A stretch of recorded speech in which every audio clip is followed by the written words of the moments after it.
Assalamu alaikum dear student, how are you? Class 10 Subject Computer Science.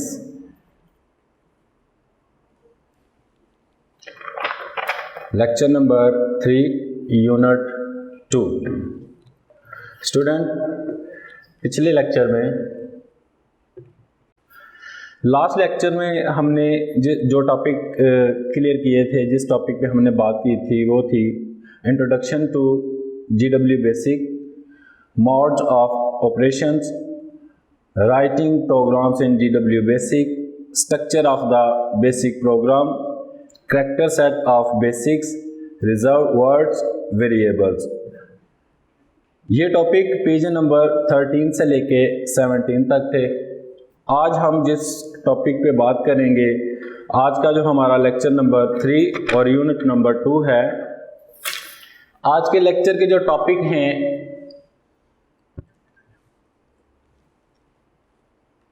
उनमें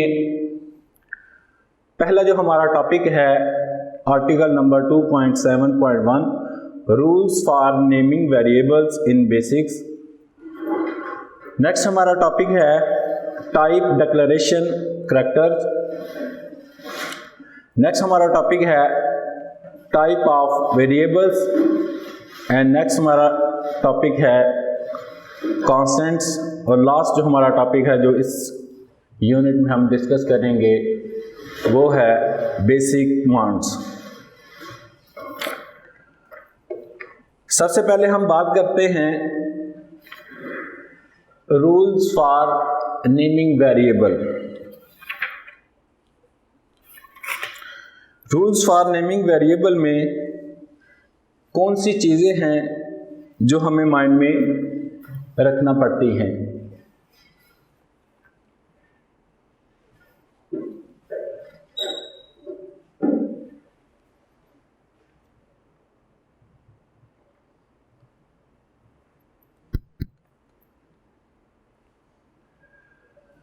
rules for naming में हम देखते हैं each variable that is used in a basic programme must have a name. Basic के अंदर जो भी program use होगा, हर वेरिएबल का कोई ना कोई एक नाम होगा। The name of a variable is used for further references made to it. उसी नाम की वेरिएबल के उसी नाम की से उसमें मज़ीद जो है हम रेफरेंसेस बना सकते हैं।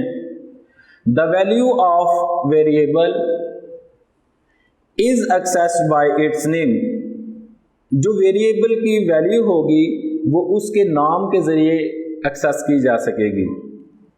अगर किसी वेरिएबल को कोई नाम असाइन नहीं होगा तो हम उसकी वैल्यू कैसे एक्सेस कर सकते हैं। तो इसलिए किसी भी वेरिएबल की वैल्यू को एक्सेस करने के लिए उसको कोई नाम जो है वो असाइन करना कंपलसरी होता है। In GW basic there are some rules for naming variables. These are GW basic के अंदर कुछ रूल हैं जिनके ज़रिए वेरिएबल को नेम असाइन किया जाता है। सबसे पहले इन GW basic a variable name can not be more than 40 characters long. GW basic के अंदर जो वेरिएबल का नेम होगा वो 40 कैरेक्टर से ज़्यादा नहीं होगा। ये एक रूल है GW बेसिक के अंदर जिस पर अमल करना बहुत ज़रूरी होगा। यानी वेरिएबल नेम जो भी होगा उसकी जो लेंथ है वो 40 कैरेक्टर से ज़्यादा नहीं होनी चाहिए। Next, the variable name may contain alphabets. Variable का जो नेम होता है वो अल्फ़ाबेट पर भी मुश्तमिल हो सकता है। अल्फ़ाबेट दो किस्म के हो सकते हैं, एक अपर केस और दूसरा लोअर केस। इसके अलावा वेरिएबल नेम में नंबर्स एंड डेसिमल पॉइंट्स भी यूज कर सकते हैं। The first character in the variable name must be an alphabet. जो वेरिएबल का नेम होगा उसमें जो पहला कैरेक्टर होगा, फर्स्ट कैरेक्टर, वो हमेशा अल्फाबेट होगा। हमने देखा कि नंबर्स और डेसिमल पॉइंट भी यूज कर सकते हैं, अल्फाबेट के साथ नंबर्स डेसिमल पॉइंट भी यूज कर सकते हैं, मगर एक रूल है कि जब भी हम वेरिएबल को नेम असाइन करेंगे तो सबसे पहले जो उसका फर्स्ट कैरेक्टर होगा वो हमेशा अल्फाबेट ही होगा। वो क्या होगा? अल्फाबेट होगा। इसके अलावा reserve words can't be used as variable name. Reserve word को भी हम वेरिएबल के नाम के तौर पर इस्तेमाल नहीं कर सकते। रिजर्व वर्ड क्या है? पिछले लेक्चर में हमने डिटेल से रिजर्व वर्ड के बारे में देखा था कि रिजर्व वर्ड क्या होते हैं। मसलन रिजर्व वर्ड के अंदर एक वर्ड होता है इफ, एल्स, देन और व्हाइल। ये वो वर्ड्स हैं जो रिजर्व किए जाते हैं,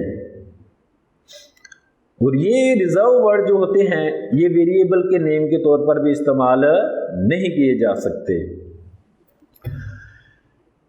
blank spaces are not allowed in variable name. जब भी वेरिएबल को नेम असाइन किया जाएगा, लास्ट लेक्चर में हमने जो टॉपिक क्लियर किए थे, जिस टॉपिक पे हमने बात की थी वो थी introduction to GW basic, modes of operations, writing programs in GW basic, structure of the basic program, character set of basics, reserve words, variables. ये टॉपिक पेज नंबर 13 से लेके 17 तक थे। आज हम जिस टॉपिक पे बात करेंगे, आज का जो हमारा लेक्चर नंबर 3 और यूनिट नंबर 2 है। आज के लेक्चर के जो टॉपिक हैं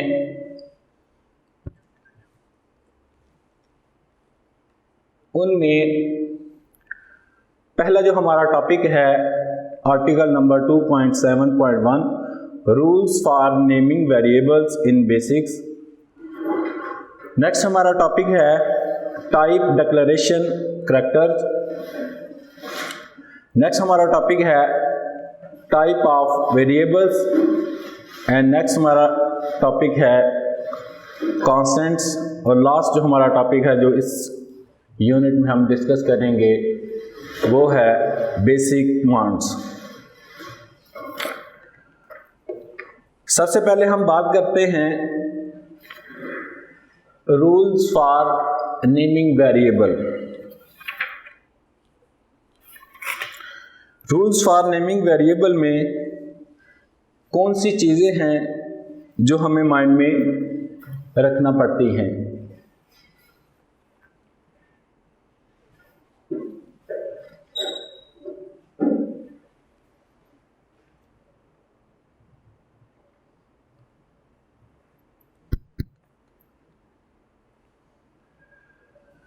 रूल्स फॉर नेमिंग में हम देखते हैं each variable that is used in a basic programme must have a name. Basic के अंदर जो भी प्रोग्राम यूज होगा हर वेरिएबल का कोई ना कोई एक नाम होगा। The name of a variable is used for further references made to it. उसी नाम की वेरिएबल के उसी नाम की से उसमें मज़ीद जो है हम रेफरेंसेस बना सकते हैं। The value of variable is accessed bye it's name. जो वेरिएबल की वैल्यू होगी वो उसके नाम के ज़रिए एक्सेस की जा सकेगी। अगर किसी वेरिएबल को कोई नाम असाइन नहीं होगा तो हम उसकी वैल्यू कैसे एक्सेस कर सकते हैं। तो इसलिए किसी भी वेरिएबल की वैल्यू को एक्सेस करने के लिए उसको कोई नाम जो है वो असाइन करना कंपलसरी होता है। In GW basic there are some rules for naming variables. These are, GW basic के अंदर कुछ रूल हैं जिनके ज़रिए वेरिएबल को नेम असाइन किया जाता है। सबसे पहले इन GW basic a variable name cannot be more than 40 characters long। GW basic के अंदर जो वेरिएबल का नेम होगा वो 40 करैक्टर से ज़्यादा नहीं होगा। ये एक रूल है GW बेसिक के अंदर जिस पर अमल करना बहुत ज़रूरी होगा। यानी वेरिएबल नेम जो भी होगा उसकी जो लेंथ है वो 40 करैक्टर से ज़्यादा नहीं होनी चाहिए। Next, the variable name may contain alphabets. Variable का जो नेम होता है वो अल्फ़ाबेट पर भी मुश्तमिल हो सकता है। अल्फ़ाबेट दो किस्म के हो सकते हैं, एक अपर केस और दूसरा लोअर केस। इसके अलावा वेरिएबल नेम में नंबर्स एंड डेसिमल पॉइंट्स भी यूज कर सकते हैं। The first character in the variable name must be N alphabet. जो वेरिएबल का नेम होगा उसमें जो पहला करैक्टर होगा, फर्स्ट करैक्टर, वो हमेशा अल्फ़ाबेट होगा। हमने देखा कि नंबर्स और डेसिमल पॉइंट भी यूज़ कर सकते हैं।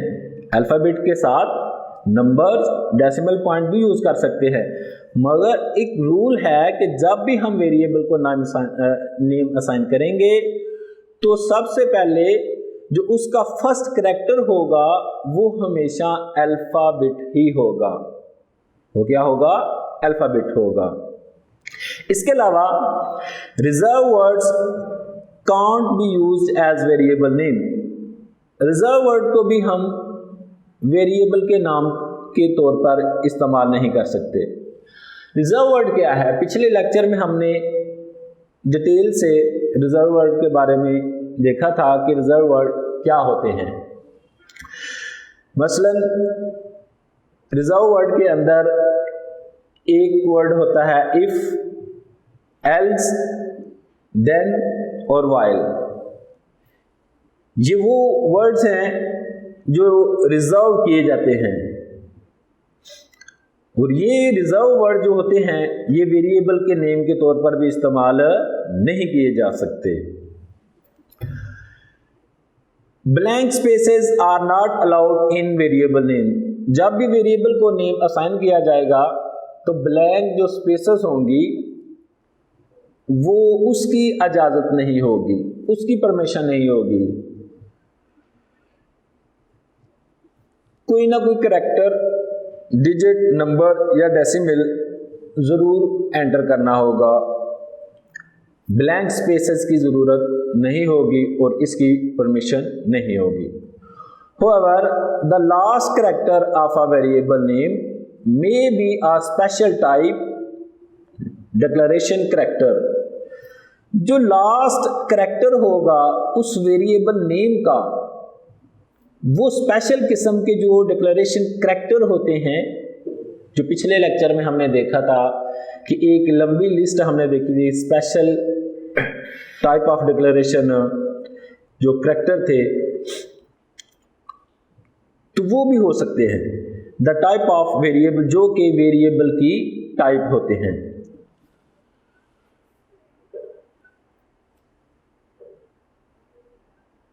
If type of a variable is not specified, it is assumed as a real type variable। अगर उस वेरिएबल की जो टाइप है उसकी वजाहत ना की गई हो तो फिर ये तस्वर किया जाएगा कि ये जो वेरिएबल है ये रियल टाइप का होगा, ये रियल टाइप वेरिएबल होगा।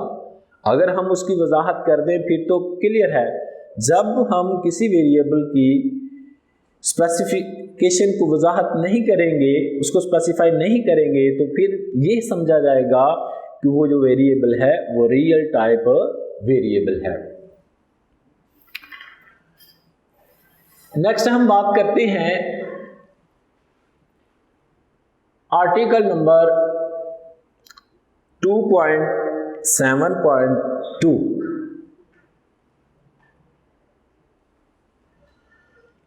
इस टॉपिक के अंदर टाइप डिक्लेरेशन करैक्टर की बात की गई है कि टाइप डिक्लेरेशन जो करैक्टर हैं वो कौन कौन से हो सकते हैं।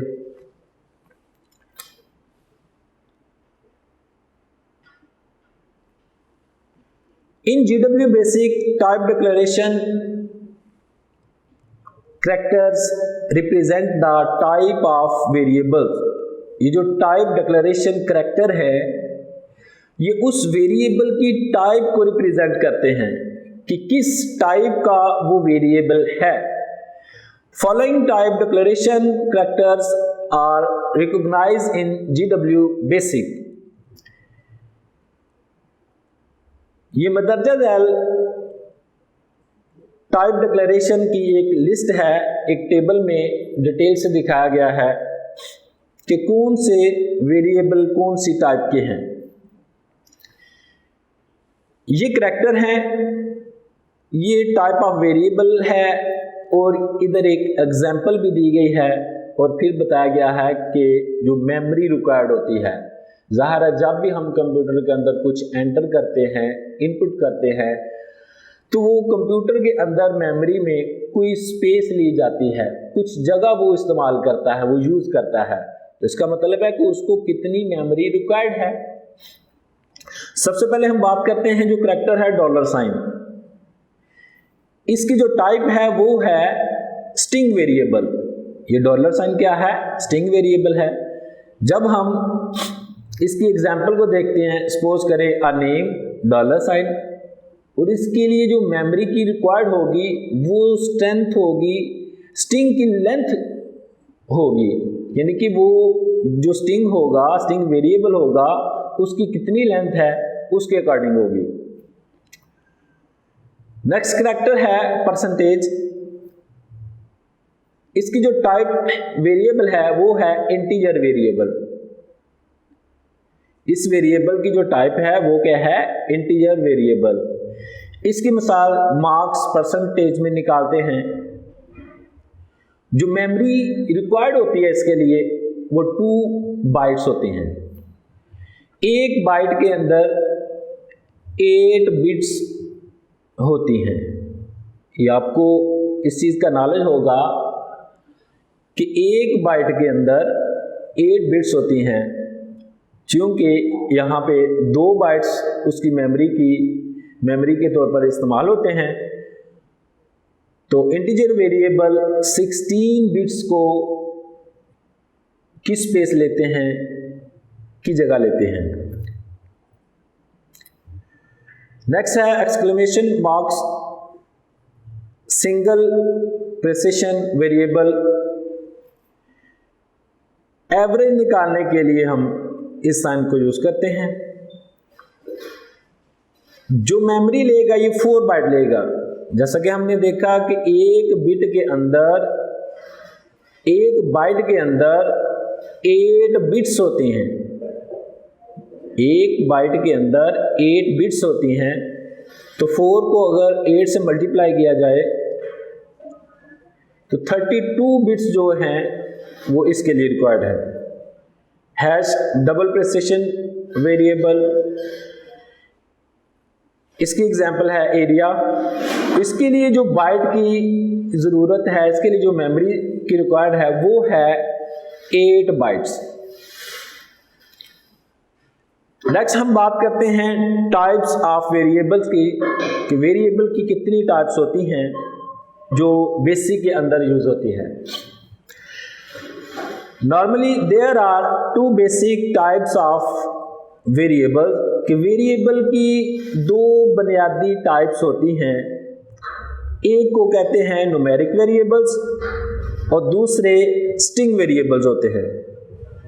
टाइप्स ऑफ वेरिएबल दो किस्म के वेरिएबल होते हैं, एक को हम कहते हैं न्यूमेरिक वेरिएबल और दूसरे को हम कहते हैं स्ट्रिंग वेरिएबल। अब हम बात करते हैं कांस्टेंट पे।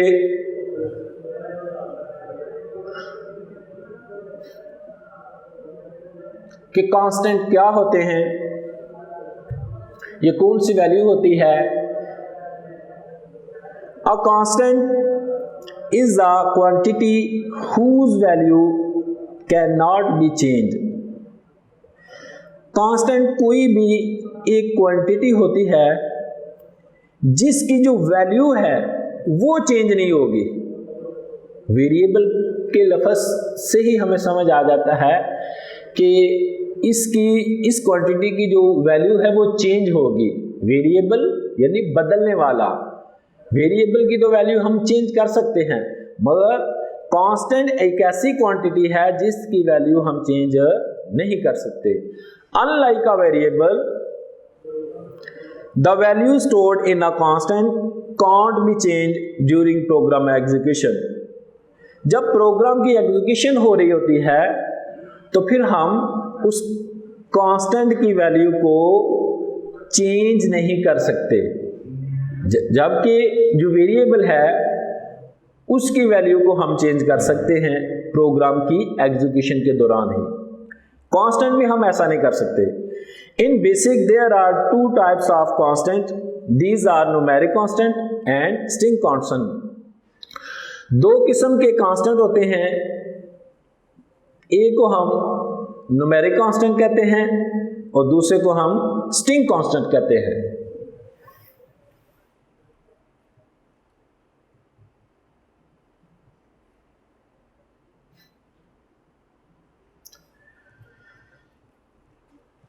न्यूमेरिक कांस्टेंट क्या है जी? A single precision constant is any numeric constant with either जिसके अंदर 7 और फ्यूर डिजिट्स होते हैं, 7 या 7 से कम डिजिट्स होंगे। Exponential form using E, a trailing exclamation point. Numeric constant क्या होता है? इनमें क्या हो सकता है? 8 और मोर digits numeric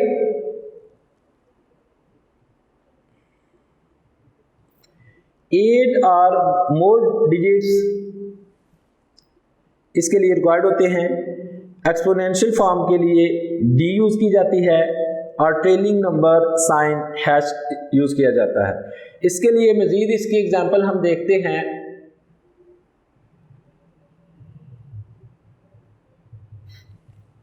single precision constant कौन से होते हैं और डबल प्रिसिशन कांस्टेंट क्या होते हैं? सिंगल प्रिसिशन जो कांस्टेंट हैं उनकी ये लिस्ट है, और जो डबल प्रिसिशन कांस्टेंट हैं वो ये है।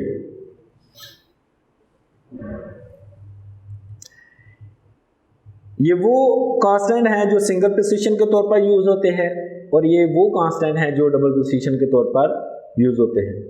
इस तरह के और भी कांस्टेंट यूज हो सकते हैं, मगर सेम इसी तरह के।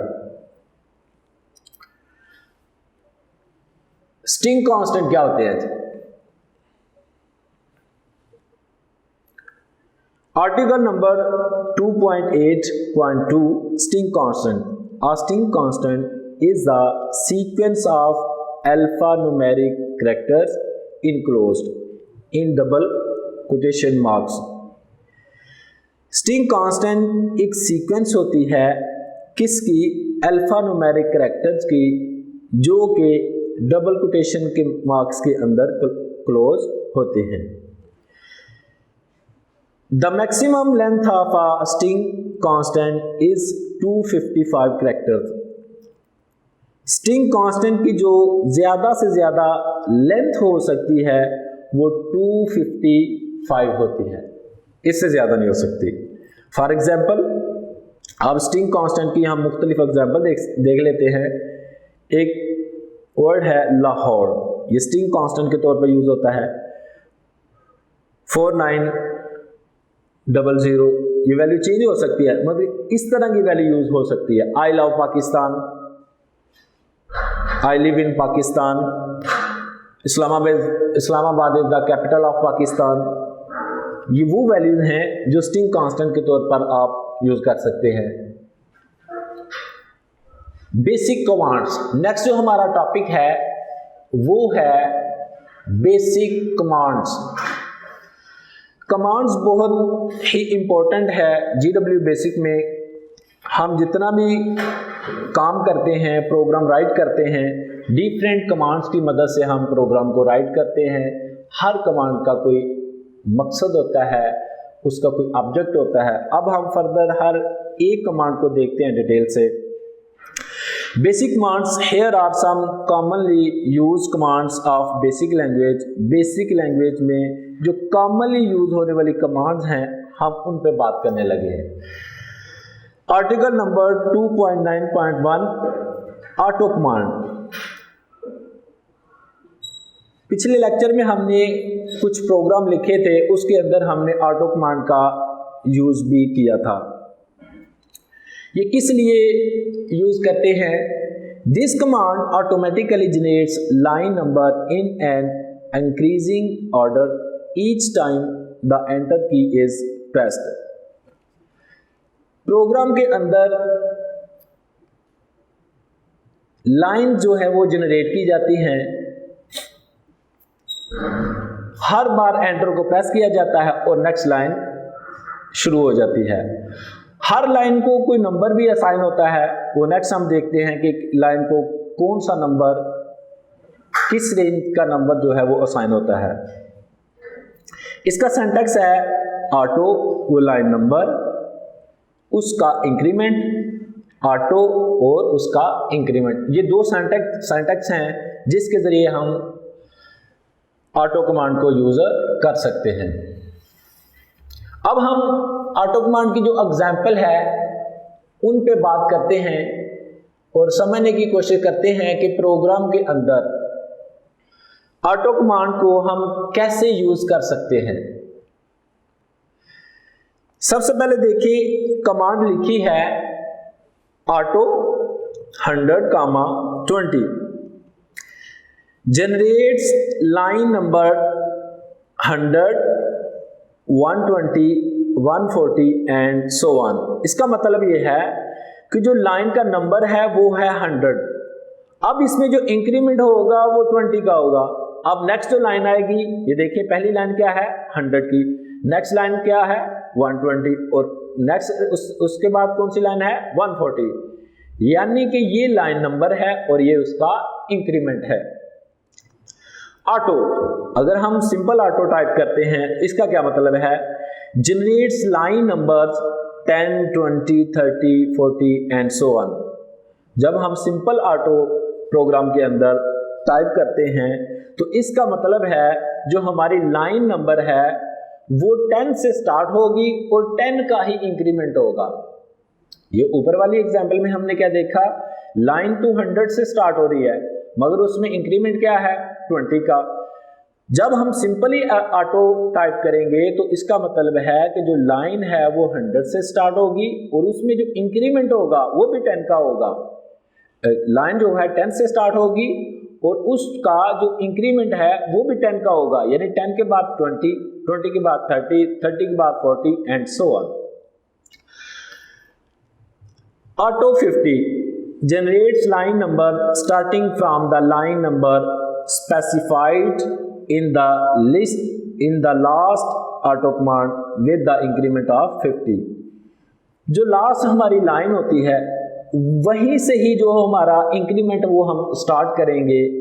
ये जो लिखा हुआ है ऑटो कॉमा 50, इसका मतलब है कि अब जो लाइन यूज हो रही है उसके बाद जो नेक्स्ट लाइन आएगी उसके अंदर कौन सा इंक्रीमेंट होगा, वो 50 का होगा।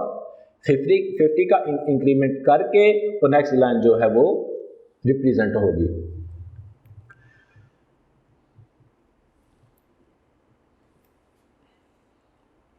अब हम बात करते हैं क्लियर कमांड पर कि क्लियर कमांड GW बेसिक के अंदर कैसे यूज हो रही है। क्लियर कमांड का क्या यूज है। This command sets the values of all numeric variables to 0। जितने भी न्यूमेरिक वेरिएबल होंगे उनको जो वैल्यू असाइन की जाएगी वो क्या होगी, 0। जब हम क्लियर कमांड को यूज करते हैं, जितने भी न्यूमेरिक वेरिएबल होंगे उनको कौन सी वैल्यू असाइन होगी, 0। The values of all string variables to null open and close all files. जो स्ट्रिंग वेरिएबल होंगे उनको नल वैल्यू असाइन हो जाएगी।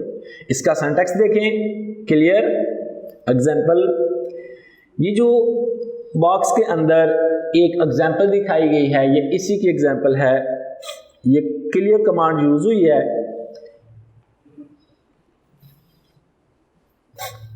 देखें, एक प्रोग्राम लिखा हुआ है ओके। आपको पता है कि जब भी हम बेसिक के अंदर प्रोग्राम लिखते हैं तो सबसे पहले हमें प्रोग्राम स्टार्ट करने से पहले ओके का मैसेज जो है वो शो होता है। Okay x is equal to 100।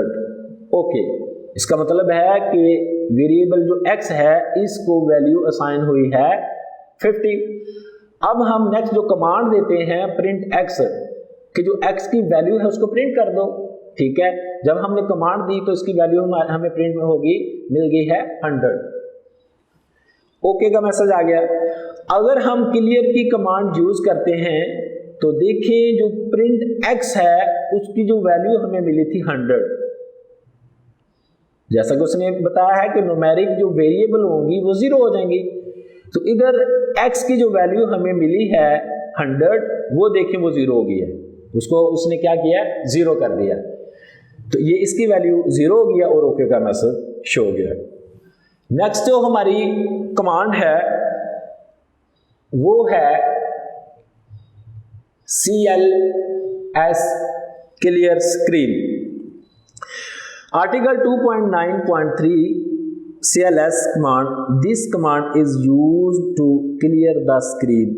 जो स्क्रीन के ऊपर जितना भी डाटा होगा उसको क्लियर करने के लिए हम CLS का यूज करते हैं। इसका सिंटैक्स देखें, CLS n। अब n की जो वैल्यू है ये जब डिफरेंट होगी तो इसका मकसद भी डिफरेंट होगा, इसका जो काम है वो भी डिफरेंट होगा। अब देखते हैं एग्जांपल से कि जब n की वैल्यू चेंज होती है तो फिर उसके क्या मीनिंग हो सकते हैं। वैल्यूज ऑफ n, ये n की वैल्यूज हैं और ये इसके अफेक्ट हैं। जब n को वैल्यू 0 साइन होगी इसका मतलब है clear the screen of all text and graphics. Screen के ऊपर जो भी टेक्स्ट होगा, जो भी ग्राफिक्स होगा, वो सब का सब क्या हो जाएगा, क्लियर हो जाएगा, रेज हो जाएगा। जब n की वैल्यू 1 होगी, क्लियर्स ओनली द ग्राफिक्स। अगर n की वैल्यू 1 होगी तो सिर्फ और सिर्फ ग्राफिक्स क्लियर किए जाएंगे। अगर n की वैल्यू 2 होगी तो फिर टेक्स्ट को क्लियर किया जाएगा। तो ये क्लियर की एग्जांपल थी कि मुख्तलिफ तरीके से हम जब n की वैल्यू चेंज होती है क्लियर कमांड के अंदर तो उसके अफेक्ट भी चेंज हो जाते हैं। नेक्स्ट जो कमांड है जिस पे हम बात करने लगे हैं वो है delete command. Article number 2.9.4 delete command, this command is used to delete program lines और लाइन रेंज।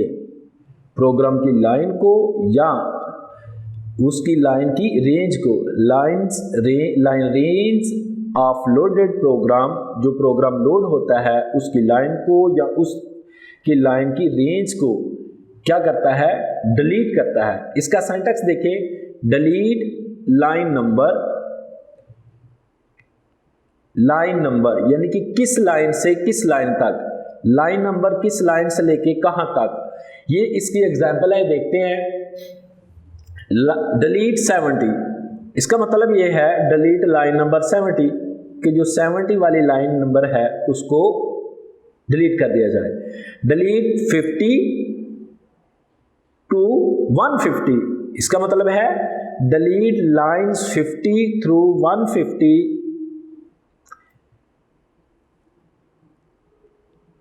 50 से लेकर 150 तक जो लाइन है उसको डिलीट कर दिया जाएगा।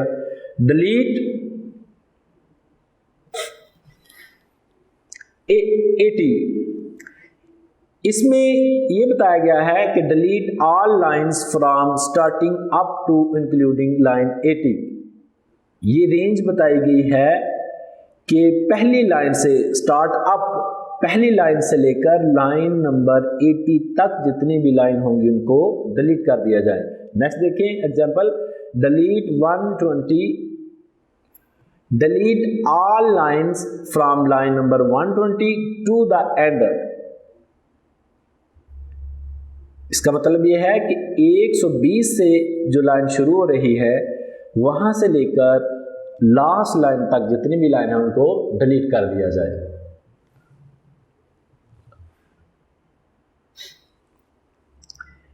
दोबारा देखिए कि delete 120 deletes all lines from line 120 to the end, यानी कि 120 वाली लाइन से लेकर लास्ट वाली जो लाइन है प्रोग्राम की उस लाइन तक तमाम लाइन जो है उसको डिलीट कर दिया जाए।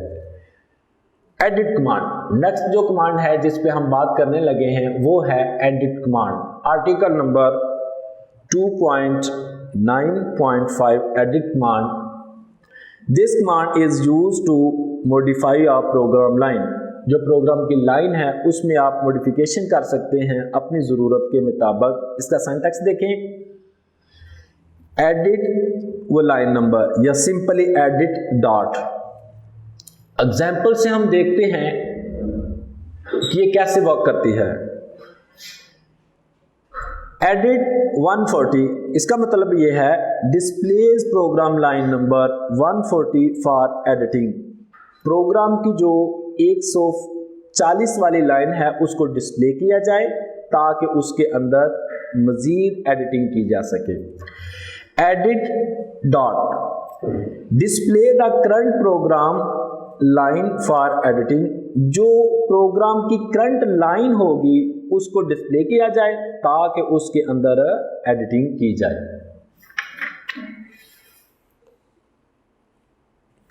नेक्स्ट हम कमांड देखते हैं फाइल्स कमांड।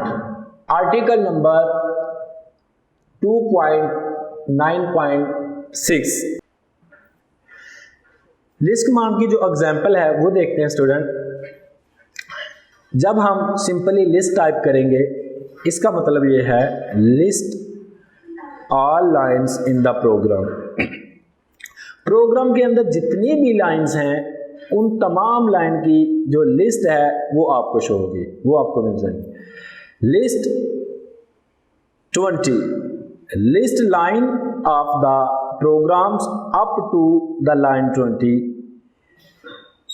पहली लाइन से लेकर लाइन नंबर 20 तक जितनी भी लाइंस होंगी उनको शो किया जाएगा।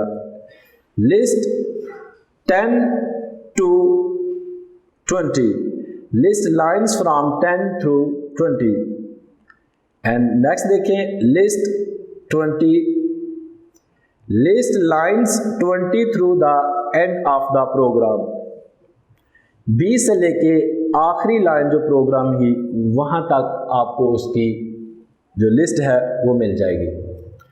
नेक्स्ट हम देखते हैं जो हमारी एक कमांड है बहुत ही इंपॉर्टेंट है। इसके बगैर जो आपका प्रोग्राम है वो एग्जीक्यूट उसको कराना वो मुश्किल है, क्योंकि वो है लोड कमांड। जब तक प्रोग्राम लोड ही नहीं होगा, ज़ाहिर है हम प्रोग्राम राइट करते हैं, राइट करने के बाद उसको सेव करते हैं तो कहीं ना कहीं किसी ना किसी डायरेक्टरी में ड्राइव में हम उसको सेव करते हैं। उसके बाद जब हमने उस पर मज़ीद वर्क करना है, उसको रन करना है, तो उसको सबसे पहले हमें लोड करना पड़ेगा। इसलिए article number 2.9.9 load command. This command loads a file from disk to memory. इसका सिंटैक्स देखें, लोड फाइल नेम। लोड किया जाएगा अब जो भी वो फाइल का नेम होगा उस फाइल नेम को लोड कर दिया जाएगा। इसकी एग्जांपल देखें।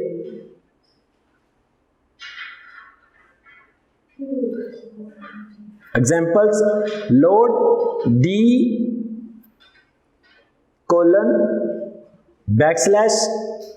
:fact dot base.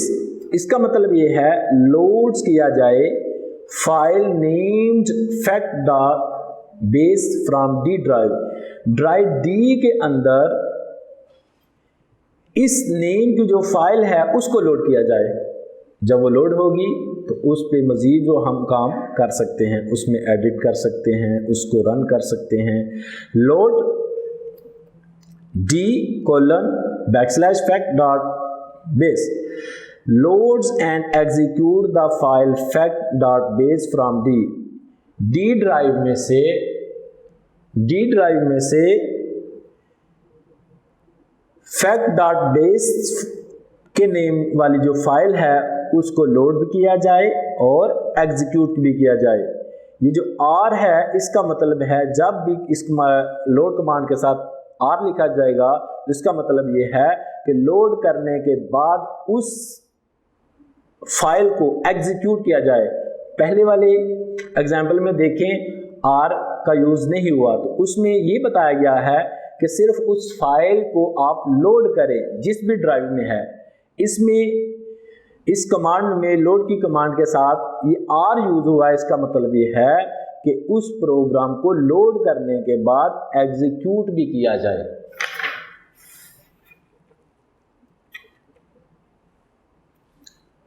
नेक्स्ट जो हमारी कमांड है वो है mk directory article number 2.9.10 mk directory command. This command is used to create a subdirectory. एक डायरेक्टरी के अंदर मजीद डायरेक्टरी को क्रिएट करने के लिए mk डायरेक्टरी कमांड का यूज किया जाता है। इसका सिंटैक्स देखें।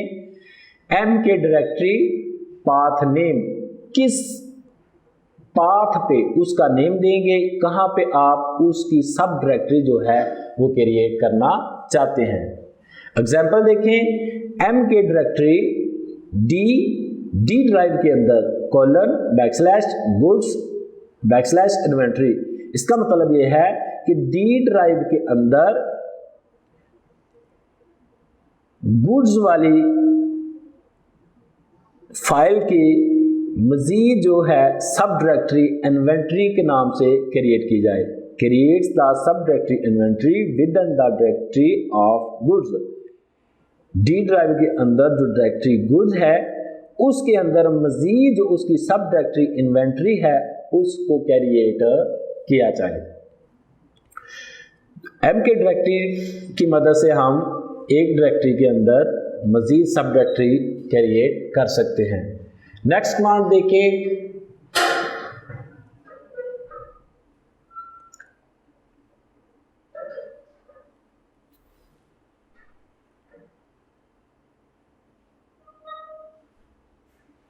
रीनम article number 2.9.12 renum command.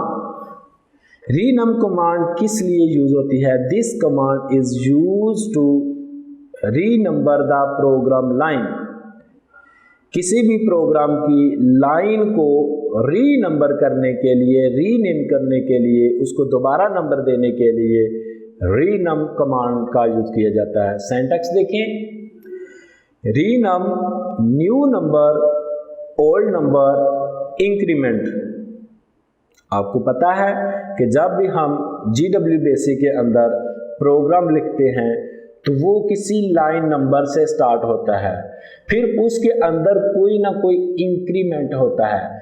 By default जो लाइन नंबर है वो 10 से शुरू होती है और उसके अंदर 10 का ही इंक्रीमेंट होता है, 10, 20, 30, 40 and so on.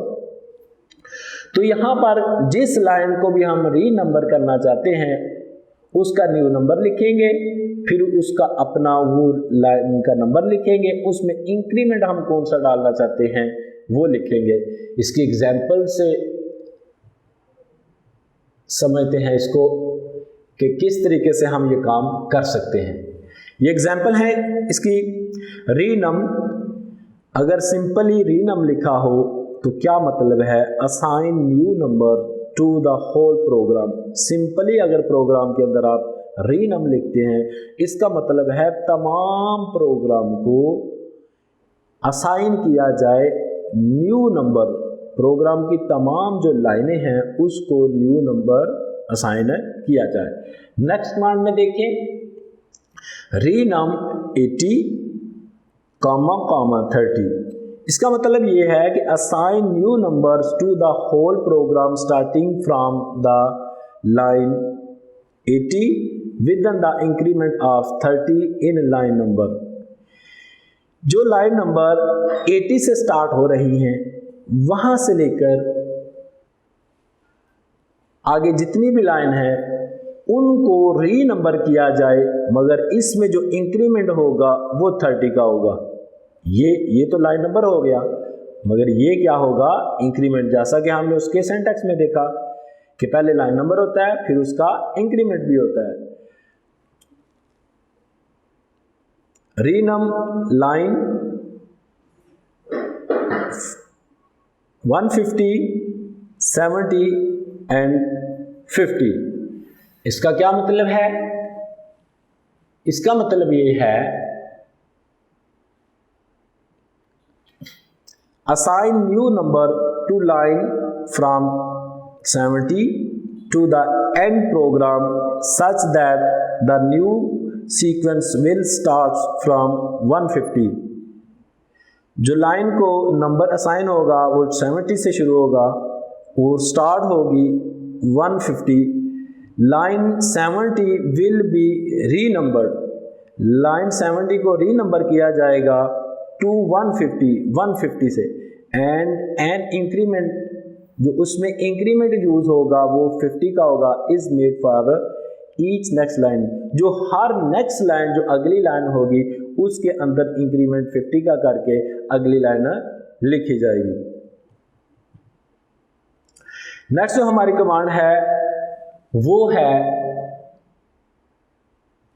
Article number 2.9.13 के अंदर rm directory command. This command is used to remove, delete a directory from the disk। rm remove या डिलीट, किसी भी डिस्क में से, किसी ड्राइव में से जब किसी डायरेक्टरी को आप डिलीट करना चाहते हैं, रिमूव करना चाहते हैं, तो फिर rm डायरेक्टरी कमांड का यूज किया जाएगा। इसका सिंटैक्स देखें, rm directory path name, remove करो डायरेक्टरी को, अब उसका पाथ नेम देंगे, किस नेम से वो जो डायरेक्टरी है जिसको आप डिलीट करना चाहते हैं। इसकी एग्जांपल देखते हैं। ये इसकी एग्जांपल दिखाई गई है, rm डायरेक्टरी d:\goods:\inventory। इसका मतलब ये है कि डिलीट किया जाए सब डायरेक्टरी इन्वेंट्री को, जो कि डायरेक्टरी है गुड्स की। डी ड्राइव के अंदर एक डायरेक्टरी है गुड्स, उसकी सब डायरेक्टरी है inventory.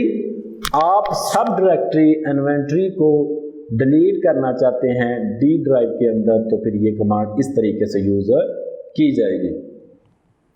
Run command very important command है। इस कमांड के यूज के बगैर आपका प्रोग्राम नहीं चलेगा। प्रोग्राम राइट तो कर लिया, एडिट भी कर लिया, सेव भी कर लिया, मगर जब तक हम रन कमांड को यूज नहीं करेंगे हमारा प्रोग्राम रन नहीं होगा। Article 2.9.14 run command. This command is used to execute the program। जब तक आप रन कमांड नहीं लिखेंगे, नहीं टाइप करेंगे, आपका प्रोग्राम एग्जीक्यूट नहीं करेगा। Execute the program currently in memory. If the program is not in memory it first load and then run. अगर वो मेमोरी के अंदर प्रोग्राम नहीं होगा, अगर वो मेमोरी के अंदर प्रोग्राम नहीं होगा तो सबसे पहले उस प्रोग्राम को लोड किया जाएगा, फिर उस पर रन कमांड यूज की जाएगी। सिंटैक्स देखें इसका, रन लाइन नंबर, फिर देखें कॉमा और, रन फाइल नेम कॉमा और। इसकी एग्जांपल देखते हैं।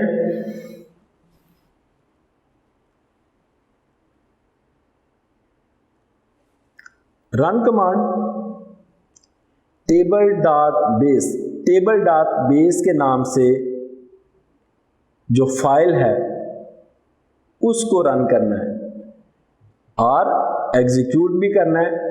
Executes table dot base without closing data files.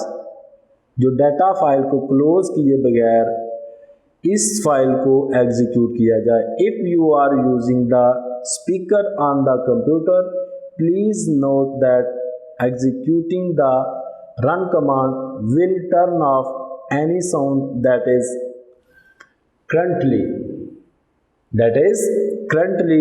running and will reset music foreground। जब आप इस कमांड का यूज करते हैं तो आप किसी भी किस्म का वॉल्यूम, स्पीकर ये नहीं यूज़ कर सकते, किसी भी किस्म का म्यूज़िक यूज़ नहीं कर सकते, उसमें चेंजिंग हो सकती है। नेक्स्ट हम बात करते हैं सेव कमांड पे। सेव कमांड क्या काम करती है? जैसा कि लफ्ज़ सेव से ही आपको अंडरस्टैंडिंग हो चुकी होगी। Article number 2.9.15 save command. This command is used to save the program on the disk for later use. ये कमांड जो है प्रोग्राम को बाद में लेटर यूज के लिए, बाद में यूज करने के लिए किसी ना किसी डिस्क पर सेव कर देती है। अब सेव करेगी किसी ना किसी नेम के साथ सेव करेगी।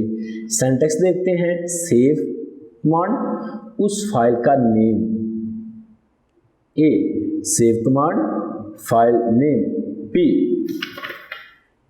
क्या मतलब है एग्जाम्पल से देखते हैं।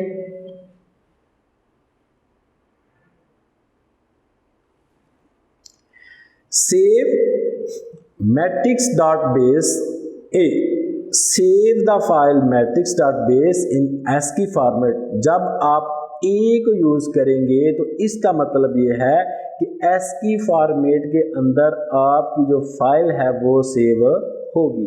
Save matrix dot base P, जब आप साथ पी यूज करेंगे इसका मतलब ये है कि आपकी जो फाइल है save the files in encoded binary format, वो बाइनरी फॉर्मेट के अंदर सेव होगी।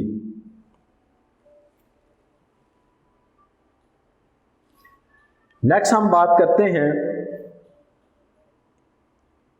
सिस्टम कमांड पे। सिस्टम कमांड कैसे काम करती है, इसका क्या मतलब है। This command is used to exit from GW basic and return to operating system environment। आपको पता है ये जितना भी हम काम कर रहे हैं ये GW basic के environment में काम कर रहे हैं। तो जब हम सिस्टम कमांड को यूज़ करेंगे तो इसका मतलब ये है कि हम GW basic कमांड से निकलकर ऑपरेटिंग सिस्टम इन्वायरमेंट में चले जाएंगे। सिंटैक्स है system, example system type in direct mode, कि डायरेक्ट मोड के अंदर इसको ले जाया जाएगा। List command.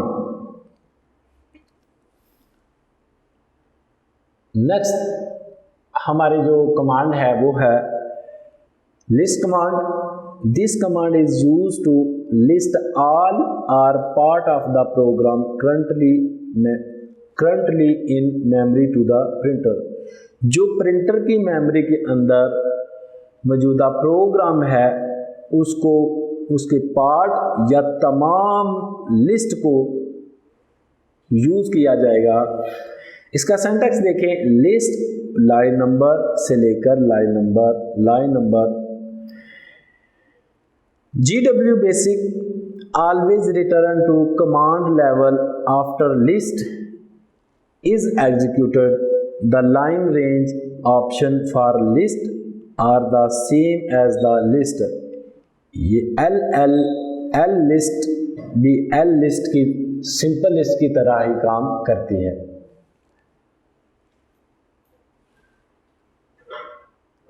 नेक्स्ट जो हमारी कमांड है वो है print command. This command is used to print data at the printer. डाटे को प्रिंटर पर प्रिंट करने के लिए जो कमांड हम यूज करते हैं वो है lprint, लिस्ट प्रिंट। सिंटैक्स क्या है? lprint लिस्ट ऑफ एक्सप्रेशन, उस एक्सप्रेशन की लिस्ट को प्रिंट किया जाए।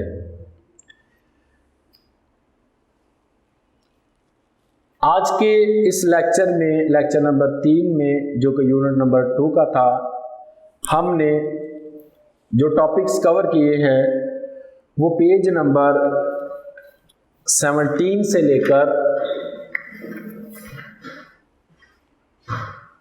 पेज नंबर 27 तक हमने डिस्कस किए हैं, जिसमें हमने